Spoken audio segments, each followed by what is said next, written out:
I'm somewhere in the middle. I think we're going to be in a trading range at this point because we do have all these uncertainties that Jason just cited in terms of the war and the economic fallout from the war. The inflation situation is just terrible. The Fed is so behind the curve. And by the way, next month, CPI, PPIs are going to be worse than this month.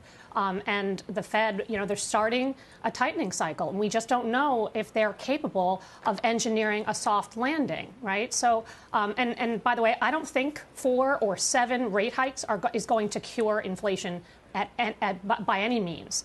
We got to get the supply chains fixed. And every CEO I talk to, no visibility, not even right now, no visibility. That has not changed. And I'm thinking it's going to be maybe a 23 event. So there's a lot of inflation that's going to hit the system. And yeah, that's going to put pressure on the consumer. That's the cautionary part of where I'm at, right? But on the positive side is 2022. I always thought 2022 was going to be a slower growth year in GDP versus 21. You simply don't have the fiscal and monetary stimulus tailwinds that we had last year. So, and now you have the war, right? So I always expected a slowing of growth, but above trend growth. And I still think we can see above trend growth for the year.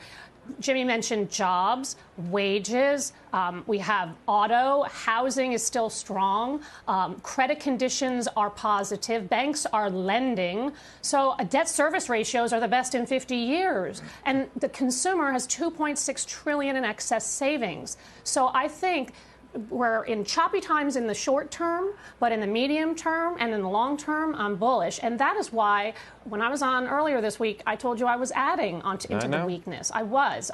Union Pacific, American Express, Dow Chemical. I got a couple of other names for you next week that are coming. But I just think there's opportunities. You kind of have to put your blinders on a little bit with this noise and look for fundamental valuation stories that really are compelling. And those are the names I think are.